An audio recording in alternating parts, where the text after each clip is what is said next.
Bonjour à tous, c'est Nicolas, j'espère que vous allez bien. Aujourd'hui, c'est notre 31e épisode des News Galactiques et on va parler des Urma, car je me suis rendu sur leur plan aujourd'hui et j'ai appris beaucoup de choses, notamment j'ai voulu m'inspirer de leur sagesse et comprendre des choses notamment par rapport à ce grand feu qu'ils ont à l'intérieur d'eux et comment ils ont fait notamment pour les maîtriser. Souvenez-vous, ces voyages dans le monde de l'esprit, dans les autres dimensions, c'est un récit de science-fiction, donc souvenez-vous, prenez ce qui vous parle, ce qui vous fait du bien, voyez si cela vous amène des bribes de connaissances, de sagesse, des choses qui vont vous permettre de comprendre des choses sur vous-même, sur la vie, mais aussi sur les autres races galactiques. Alors, je vous cache pas qu'aujourd'hui, je me sens assez ému parce que ce voyage a été vraiment beau, et j'ai appris beaucoup de choses, et j'espère que je vais pouvoir vous en faire profiter du mieux possible. En tout cas, souvenez-vous, je fais ces vidéos juste après mes voyages, donc voilà. Je sais tout frais des vibrations que j'ai reçues et que j'ai côtoyées lors de ce voyage.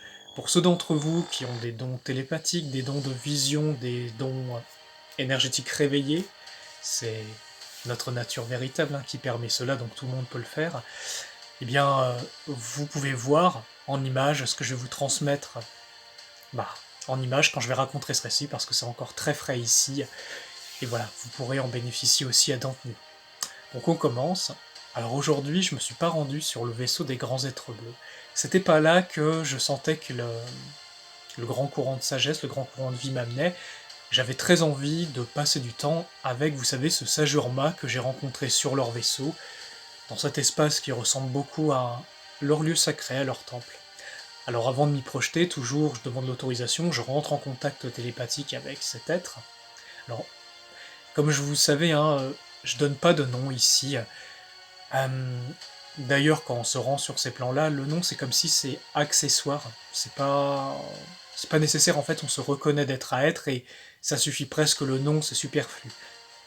Ça fait contraste avec notre monde, la Terre, parce que notre nom généralement il y a une forme d'importance. Là-bas, c'est pas le cas, ça fonctionne pas pareil. Donc je me suis rendu sur ce plan-là, et j'ai été reçu, et tout de suite, vous savez, il est assis sur une espèce de pas fauteuil, mais une sorte de pouf, je suppose, de méditation, un truc comme ça. Il est très très grand, quand il est assis, il doit faire à peu près, je sais pas, peut-être 2 mètres, il est très très grand en tout cas. Et il est assis, et il me reçoit comme ça, je suis assis aussi. Bon, moi je suis dans ma taille humaine, pour le coup. Je suis tout petit, il doit être grand. Lui assis doit être grand comme ça, moi je dois être grand comme ça. Ça fait drôle, mais c'est aussi quelque chose de beau et de majestueux en fait. Et il me dit, bah tiens, est-ce que tu as des questions à me poser, il y a quelque chose que tu veux savoir? Et là je le regarde et je lui dis, oui, j'aimerais savoir quelque chose qui me questionne. On a parlé de l'éducation des jeunes Urma, comment ça se passait, comment est-ce que vous avez érigé votre civilisation. Et la question c'est, mais en fait, vous avez un corps de prédateur, vous êtes des grands chats de l'espace, vous deviez être des prédateurs, comment est-ce que vous avez fait pour dompter votre soif du sang, votre soif de peut-être ce grand feu intérieur de guerrier? Comment est-ce que vous êtes devenu une civilisation galactique à la fois équilibrée, euh, vous savez, posée, bien hiérarchisée et qui semble vraiment fonctionner? Comment est-ce que vous avez fait, sachant qu'il y a ce potentiel de prédation à l'intérieur de vous, qu'il y a ce grand feu, qu'il y a peut-être aussi cette grande fureur à l'intérieur de vous? Comment vous avez fait? Et donc c'était vraiment ma question du jour, donc c'est une question de gestion du feu, gestion de la colère, gestion des tendances prédatrices. Et ça l'a touché, ma question, et il m'a dit, en fait, enfin, c'est pas cette rage, mais cette fureur, elle les a jamais quittés, simplement, ils apprennent très tôt, en fait, à la contrôler, à la maîtriser. Il m'explique que dans leur civilisation, comme ils apprennent très tôt et ils sont en contact avec ce grand réseau de vie, ils ont d'autant plus conscience de la préciosité de la vie, et aussi que s'ils prenaient la vie, c'est leur vie propre qui mène, et qu'ils font partie d'un réseau. Donc, en fait, ils contrebalancent cela avec une véritable connaissance de comment fonctionne la vie. Il m'a expliqué aussi que s'ils étaient amenés à prendre la vie pour se nourrir, eh bien ils le faisaient en conscience, en sagesse, en accompagnant et en comprenant leur place dans l'univers, dans le sens où aujourd'hui ils mangent, mais demain ils seront peut-être mangés. Et il y a une grande autant ils sont puissants, ils sont forts et ils ont une grande puissance et un grand pouvoir, mais autant ils ont conscience de leur place dans l'univers et que ils sont tout petits, d'une certaine façon, qu'ils font partie d'une chaîne, et du coup ils ne vont pas mépriser ce qui pourrait potentiellement être des proies, ils vont respecter la vie, et même si ça devenait des proies. En tout cas, parce que la question que je posais menait à oui, mais si un Urma il est lâché en nature, il a besoin de survivre, il faut qu'il mange de la viande, comment il fait? Bah oui, il va tuer, mais il va se nourrir en conscience, pour peu qu'il n'ait pas chuté, qu'il n'ait pas dégénéré dans sa conscience et tout ça.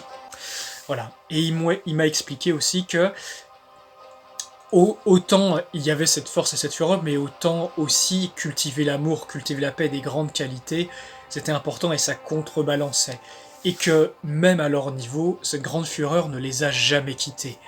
Et là, je posais la question, je disais, mais en fait, vous êtes, c'est pas condamné, c'est vous êtes voué à vivre une vie en ayant cette grande fureur, cette grande force de feu, et en même temps à passer votre vie à la maîtriser, à la contrôler, à l'équilibrer. Et d'une certaine façon, eh bien, c'est ça. Mais je lui posais aussi la question, mais est-ce qu'à un moment ça peut vous quitter? Est-ce qu'à un moment ça peut évoluer? Et là, j'ai senti quand je l'ai regardé une émotion profonde à l'intérieur de lui, et il m'a dit est-ce que tu veux... Enfin, il m'a fait comprendre, est-ce que tu veux vraiment le savoir? Je lui ai dit, oui, je veux savoir, je veux avoir cette réponse, est-ce que... Quelle est la solution ultime, d'une certaine façon, par rapport à la résolution de ça? Et il m'a très bien fait comprendre que tant qu'ils étaient dans la matière, eh bien, ils avaient ça. Et moi, je me suis dit, mais oui, mais il y a des Urma ascensionnés, comme des êtres ascensionnés. Et là, il m'a dit, mais est-ce que tu veux savoir? Et implicitement, ça veut dire, est-ce que tu veux rencontrer ces êtres qui ont déjà fait le chemin? Moi, c'était évidemment, j'ai eu la chance dans mon chemin d'être béni, d'avoir rencontré des vrais maîtres, que ce soit sur le plan terrestre ou que ce soit sur les autres dimensions. Et là, je me suis dit, mais évidemment que j'ai envie de les rencontrer, évidemment que j'ai envie de comprendre et de savoir et comment ils ont fait. Et alors, il a pris un temps comme de communion, de télépathie, et là, tout d'un coup, dans la pièce où on était, donc moi j'étais là, lui il était plus en avant, et sur sa droite, il y a une forme lumineuse qui commence à apparaître, à se matérialiser, et il y a un Urma qui apparaît, mais avec un corps d'Urma ascensionné, qui est orange, or, jaune, lumineux, et pas d'un matériel comme sur le plan où j'y suis.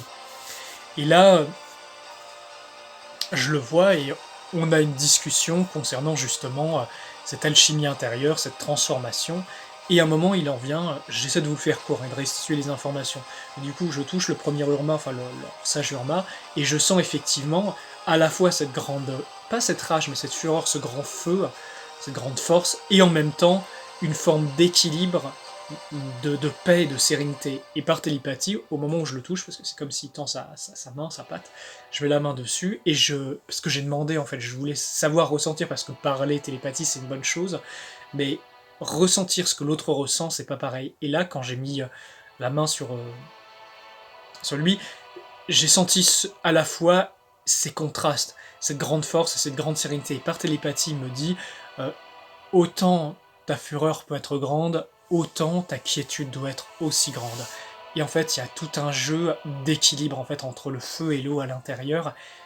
Et c'est vraiment inspirant de voir, de ressentir cette grande force et en même temps ce grand équilibre qu'ils ont créé. Je pense que c'est pour ça qu'ils ont, par la connaissance bien sûr, mais aussi par cette maîtrise d'eux-mêmes, qu'ils ont réussi à créer une civilisation galactique, qu'ils ont réussi à se maîtriser eux-mêmes, et qu'ils ont réussi même, pour certains, à ascensionner physiquement avec leur corps, et même à revenir et à rester en contact. Et quand j'ai eu la chance de toucher l'autre être, on va essayer de toucher bien sûr, eh bien j'ai senti comme une grande paix. Et vous savez, comme une paix alchimisée qui est comme immuable. Et effectivement, cette fureur n'était plus là, mais elle était, vous savez, alchimisée, transformée, équilibrée, sublimée. C'est dur de mettre des mots sur ces ressentis-là. Et ça m'a beaucoup ému, parce que, en fait, vous savez, quand il me disait un peu avant que oui, même s'ils devaient se nourrir, même s'ils avaient cette grande fureur, et qu'ils connaissaient même de leur vivant leur place dans l'univers, dans le sens où cette rage, cette fureur, ce feu, cette violence, eh bien, ils la mettent au service de la protection, de se protéger eux, de protéger leur famille, de protéger leur race, de protéger le cosmos, de protéger aussi même des êtres humains qui n'ont pas la même race.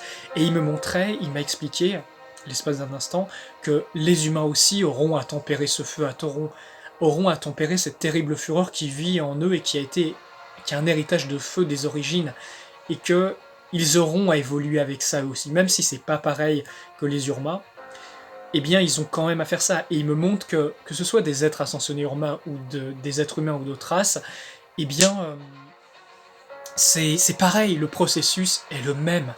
Et je trouve ça magnifique que dans leur civilisation, ils sont en contact, et en véritable contact direct avec les êtres ascensionnés qui ont vraiment fait le chemin, qui sont ascensionnés, qui vibrent ça, ils sont en contact avec eux. Ils vivent avec eux et ils savent qu'ils sont là. Et d'une certaine forme, imaginez que leur civilisation est aussi tournée vers cette évolution, parce qu'ils savent jusqu'où ils sont allés, et sans orgueil, sans fierté, sans mauvaise chose, eh bien ils savent encore le chemin qu'il leur reste à faire. C'est incroyable, ce qui fait qu'ils ne vont pas prendre le pouvoir sur les autres, ils ne vont pas essayer de les dominer, ils ne vont pas se laisser faire, c'est des guerriers. Ils vont intervenir s'ils ont à intervenir parce que c'est des protecteurs, mais ils ont leur conscience, même avec leur niveau de puissance, de civilisation et d'être et de maîtrise, encore le chemin qu'il leur reste à faire. Et ça, c'est vraiment... c'est grand. En fait, c'est grand. Vous savez, il y a des traces galactiques, plus reptiles ou autres, qui ont sombré, qui sont tombés du côté obscur, qui n'ont pas maîtrisé leur fureur et qui ne font que se détruire les autres, être des prédateurs de l'espace et se nourrir des autres. Et ils ne se maîtrisent jamais eux-mêmes. Et ça devient un vrai fléau pour la création. Vous comprenez?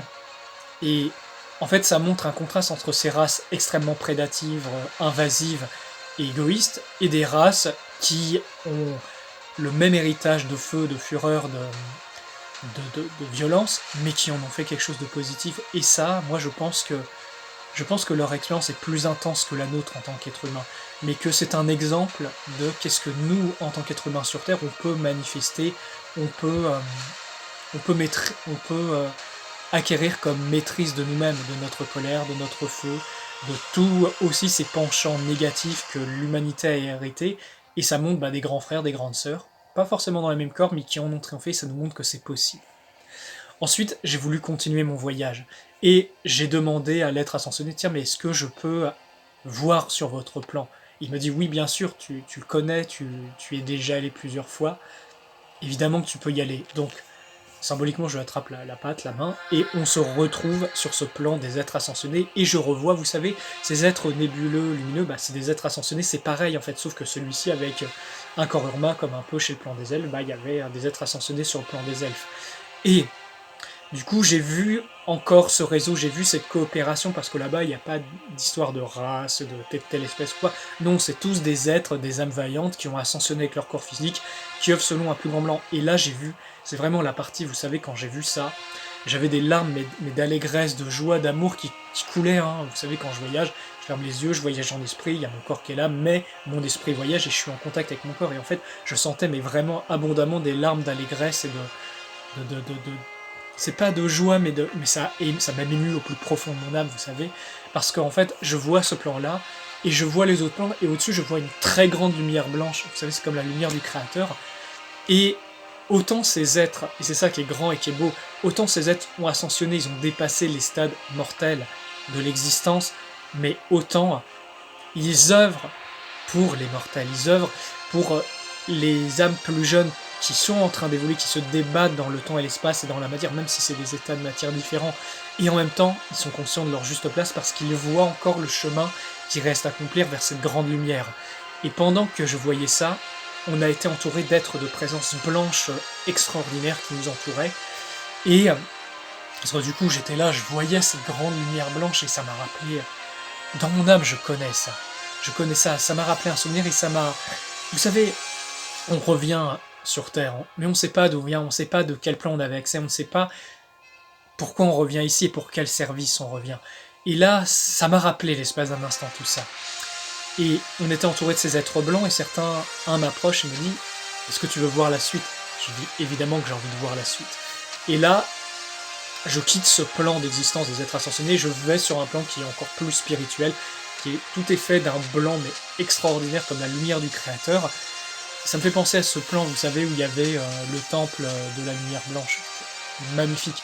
Et du coup, je le vois, et là, je suis en contact dans cette grande lumière, et il y a des architectures, il y a des choses, et c'est ces grands êtres, et là, ils me disent, la forme des visages, c'est pas vraiment des visages des êtres que je côtoyais, mais je sentais leur présence, je sentais leur rayonnement, leur niveau, leur amour, et ils me disent, dis-leur, dis-leur.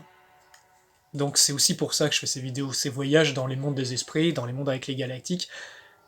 Si cela vous permet de vous rappeler ce qu'il y a sur les autres mondes, la progression éternelle vers le Créateur, c'est ce qu'il y a peut-être de plus précieux sur Terre, parce que les humains oubliés, ils ont été déracinés de leurs origines stellaires, mais aussi de leurs origines de la Terre et du monde de l'esprit. Tout a été fait pour que l'on oublie tout ça, qu'on s'en souvienne pas, qu'on croit qu'il n'y a que la matière, et c'est ça qui nous enchaîne sur ce monde. Alors qu'en fait, ce n'est qu'un passage, ce n'est qu'un pont d'évolution vers des mondes de plus en plus grands. Et même en étant ascensionné, ça ne se termine pas en vérité. Vous comprenez? C'est une évolution magnifique. Et je suis pas resté très longtemps sur plan, mais ils m'ont dit, dis-leur. Dis-leur la vérité. Donc, voilà. Je suis pas resté très longtemps, je suis revenu, j'avais des larmes d'allégresse qui coulaient de mes yeux, c'était... J'ai dû les essuyer. Hein. Si vous pouviez vous brancher, si vous pouviez voir avec vos yeux de l'esprit ce que je vous raconte et ressentir ce que je vous dis, mais vous savez, vous verrez pas ce monde terrestre de la même façon. Vous aurez plus de détachement, vous comprendrez le sens profond en fait de la vie et de pourquoi, et aussi voir ces étapes intermédiaires, c'est vraiment très inspirant. Vous savez, aussi ce monde des êtres ascensionnés, ça fait très contraste au monde des humains ascensionnés que j'ai pu côtoyer sur Terre. Parce que même si certains ont changé de plan, se retrouvent dans des plans plus élevés après leur mort, il y a eu beaucoup de corruption sur Terre, et même sur ce plan-là. Il y a beaucoup d'êtres, et je vous le dis et je le révèle, hein, je l'avais déjà révélé dans un de mes livres Récits Révélations à l'époque, il y a quoi, 9 ans en arrière, mais même sur Terre, à ces niveaux-là, il y a énormément de corruption. Et c'est pas le niveau d'être ascensionné que moi j'ai pu côtoyer là dans mes récits, c'est autre chose, c'est plus jeune, et avec beaucoup d'erreurs et beaucoup de mal qui se fait sur l'humanité. Voilà, bon, je vais pas m'attarder sur ce sujet. Si un jour vous voulez que j'en parle, je ferai peut-être une vidéo spéciale pour ça, pour vous raconter ce que j'ai vu. Et c'est pas plaisant, et c'est pas beau. Mais par contre, je sais que même parmi l'humanité, il y a des êtres ascensionnés. Je l'espère, je le souhaite, qui peuvent venir sur notre plan. Je pense que la suite pour notre civilisation à venir, c'est que justement l'humanité soit en contact avec ces vrais êtres ascensionnés qui sont de vrais courants divins. Pas ceux qui en ont dévié, qui sont dans des plans même plus hauts. Parce qu'il y a des grands pièges. Et c'est ça l'avenir. Moi je vois les Urma, même les elfes, ils ont conscience de leur place dans la création, ils œuvrent pour leur race, pour beaucoup plus grand même même pour d'autres races. Ils sont dans ce flux d'évolution constant, ils ont un idéal, ils sont en contact avec leurs êtres ascensionnés, même beaucoup plus haut, même avec leur dieu, et ça leur donne un but, ça leur donne une destinée. L'humanité a perdu ce but, a perdu cette destinée, parce qu'elle a oublié sa nature. Et c'est ça que l'on a besoin de retrouver. Et si ces vidéos, ces partages, ces témoignages vous permettent de reprendre conscience de ça, vous savez, collectivement, peut-être qu'on est quelques-uns à se réveiller à tout ça, mais un jour on sera peut-être la Terre entière. Ça commence par une petite graine. Et vous savez, j'ai toujours été convaincu qu'il y avait une sortie différente que la mort pour l'humanité. Et je suis bien conscient qu'il y a cette possibilité qui est possible et qui est ouverte. Et vous savez, il faut qu'on soit nombreux, il faut qu'on œuvre pour nous, pour ce monde, pour cette planète, pour aussi garder le lien spirituel avec les véritables dimensions de lumière et comprendre notre place et notre rôle en tant qu'individu, mais aussi en tant qu'espèce sur cette Terre et aussi dans le cosmos. Voilà les amis, c'est un récit, là ça fait déjà 19 minutes. Je vous remercie de vos commentaires, de vos partages, de vos messages de soutien. Souvenez-vous, plus vous êtes nombreux à partager, à commenter, à liker, et plus cette chaîne peut se faire connaître, ces informations très importantes pour l'humanité peuvent se faire connaître, et ça se répand, il y a beaucoup de bien qui peut en découler. Voilà les amis, souvenez-vous, il y a aussi un rendez-vous le 22 juillet, le lien est dans mon groupe Telegram, qui est dans la description de cette vidéo, et le 22 juillet, nous allons pratiquer la lumière intérieure, nous allons pratiquer la connexion avec les galactiques, je vous raconterai les dernières news que j'aurais été voir, On travaillera avec ce rayon blanc, les mots de puissance comme on a fait avec France Solaire, et on va créer par l'esprit pour créer quelque chose de nouveau et de bénéfique sur ce monde. Et c'est ensemble. C'est pas juste Nicolas tout seul devant son écran, c'est nous tous ensemble. Et plus on est nombreux pour ces rendez-vous, et plus on aura de l'impact. Aujourd'hui, vous savez, la dernière fois, le 21 juin, on était 100, 150. Peut-être que la prochaine fois on sera 100, 200, 300, 400. Peut-être qu'un jour on sera des milliers à faire ces petits exercices ensemble et on pourra changer le monde. Voilà les amis, merci encore de votre soutien, merci de vos partages. Pour ceux qui ont envie d'aller plus loin avec ce que je propose, il y a des formations en ligne, il y a des formations sur mesure en présentiel, en petit comité pour ceux qui veulent retrouver leurs dons, leurs facultés, développer ces dons de thérapie parce que c'est aussi ce que je transmets terrestrement pour former les futurs praticiens compétents pour des choses vraiment pointues, délicates, notamment des problèmes de magie noire, de base astrale, d'emprise, d'exorcisme.